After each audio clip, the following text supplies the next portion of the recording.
স্বাধীনতার প্রায় 53 বছর পরে মওলানা আতহার আলী রহমতুল্লাহ আলাইহির জীবনী পুস্তকাকারে আমাদের সামনে উপস্থাপিত হয়েছে। এই জন্য আমি আন্তরিকভাবে মোবারকবাদ জানাই হযরত মওলানা শফিকুর রহমান জালালাবাদী দামাত বরকাতুহু। যদিও বা ওনার লেখা অনেক আগেই প্রকাশিত হয়েছে পাকিস্তান থেকে উর্দুতে, কিন্তু আনুষ্ঠানিকভাবে আজকেই যাত্রা শুরু করেছে। কয়েকটা কথা, আমি জীবনে কোনোদিন মওলানা আতহার আলী রহমতুল্লাহ আলাইকে দেখিনি, কিন্তু পারিবারিকভাবে মওলানা আতহার আলী রহমতুল্লাহ আলাইহির রাজনৈতিক শিষ্য। আমার দাদা হযরত মওলানা সৈয়দ আহমদ রহমতুল্লাহ আলাইহি মিয়া আসগর হোসেন রহমতুল্লাহ আলাইহির মাজাজ, এবং তিনি রাজনৈতিকভাবে একেবারে জমিয়তুল উলামা ইসলাম 1945 সালে যখন আল্লামা শাব্বির আহমদ উসমানী রহমতুল্লাহর নেতৃত্বে নিখিল পাকিস্তানকে স্বাধীন করার জন্য যখন শাব্বির আহমদ উসমানীর নেতৃত্বে জমিয়তুল উলামা ইসলাম গঠিত হয়, তখন থেকেই আমার দাদা হযরত মওলানা আতহার আলী রহমতুল্লাহ আলাইহি, হযরত মওলানা আব্দুল ওয়াহাব সাহেব হায়দারির মুহতামিম, হযরত মওলানা খতিব আজম সিদ্দিক আহমদ রহমতুল্লাহ আলাইহি, সৈয়দ মুসলিউদ্দিন রহমতুল্লাহ সহ রাজনৈতিক নেতৃবৃন্দের সাথে তিনি কাজ করেছেন। আমার পুরা পরিবার হযরত মওলানা আতহার আলী রহমতুল্লাহের জন্য ফেদা। আমি যখন কাফিয়া পড়ি তখনই মওলানা আতহার আলী রহমতুল্লাহের এক ওয়াকিয়া শুনেছি পটিয়া মাদ্রাসার শেখুল হাদিস হযরত আল্লামা ইসহাক গাজী রহমতুল্লাহের কাছে। মওলানা আতহার আলী রহমতুল্লাহ আমাদের এলাকায় গিয়েছিলেন, মুস্তাজাবুদ দাওয়াত বুজুর্গ, এখন আমাদের এলাকায় প্রচার আছে। উনি লালদিঘি মাঠে জনসভা করছেন, তখন মুষলধারে বৃষ্টি আসলো। হযরত মওলানা আতহার আলী রহমতুল্লাহ ভালো উর্দুও জানতেন না, ভালো বাংলাও জানতেন না, সিলেটি উর্দু বাংলা মিশ্রিত কথা বলতেন। উনি বললেন যে আমরা তো আল্লাহর জমিন আল্লাহর দ্বীন কায়েম করার জন্য কথা বলার জন্য আসছি, তো যে আল্লাহ বৃষ্টি দিচ্ছে ওই আল্লাহর দ্বীনের কথা বলবো, সকলে মিলে হাত তুলি যে আল্লাহ যেন বৃষ্টিটা বন্ধ করে দেন। উনি হাত তুলেছেন, লালদিঘির চতুর্বারে বৃষ্টি পড়ছে কিন্তু মাঠে বৃষ্টি পড়ে না। এই দৃশ্য দেখে তৎকালীন সময়ে ঢাকা বিশ্ববিদ্যালয়ের বিসি, ঢাকা বিশ্ববিদ্যালয়ের ডাকসুর বিপি ফরিদ আহমদ নিজাম ইসলাম পার্টিতে যোগদান করেছেন। মওলানা আতহার আলী, মওলানা খতিব আজম সিদ্দিক আহমদ রহমতুল্লাহ আলাইহি আতহার আলী সাহেবের নেতৃত্বে নিজাম ইসলাম পার্টিতে যোগদান করেছেন 54 সালে যুক্ত ফ্রন্টের আগে।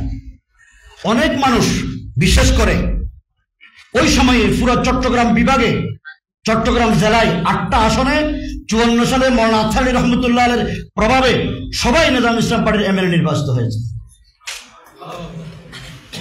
উনি যেরকম মুস্তাজাবুদ দাওয়াত বুজুর্গ ছিলেন, এইরকম ক্রিয়েটিভ একেবারে নেতৃত্ব যেভাবে প্রতিষ্ঠা করেছেন, আমরা তো আশ্চর্য করি।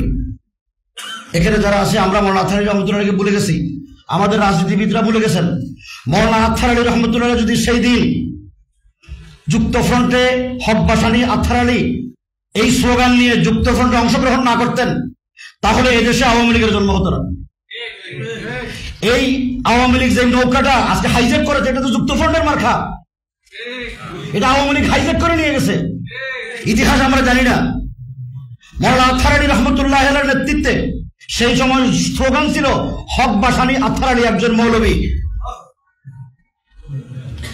আজকে মওলানা আতহার আলী রহমতুল্লাহ আলাইহির স্মৃতিগুলো নিভে নিভে অবস্থা।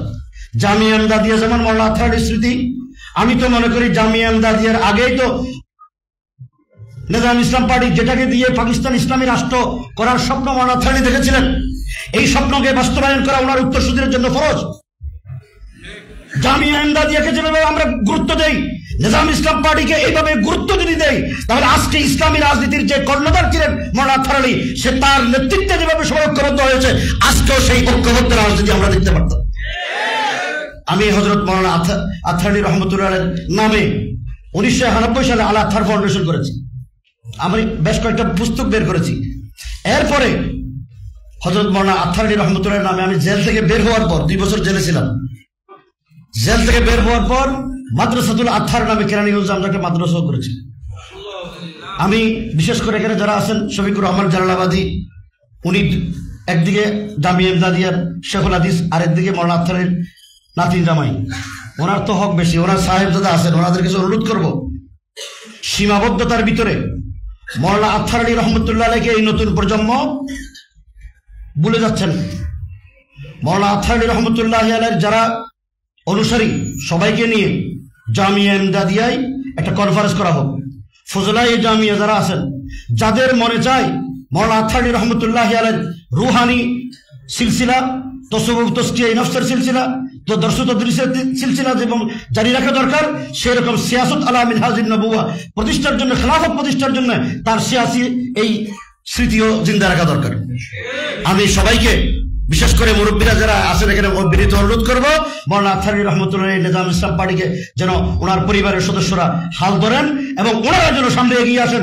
এই জাতির নেতৃত্ব নিখিল পাকিস্তানে মওলানা আথারী রহমতুল্লাহ যেভাবে দিয়েছেন, এইরকম যদি আথারীর যোগ্য উত্তরসূরিরা সামনে আসে, আগামী দিনে যে ইখতিলাফ ওলামায়ে কেরামের ভিতরে আছে, এই ইখতিলাফ বন্ধ হয়ে যাবে। আল্লাহ পাক আমাদের সবাইকে তৌফিক দান।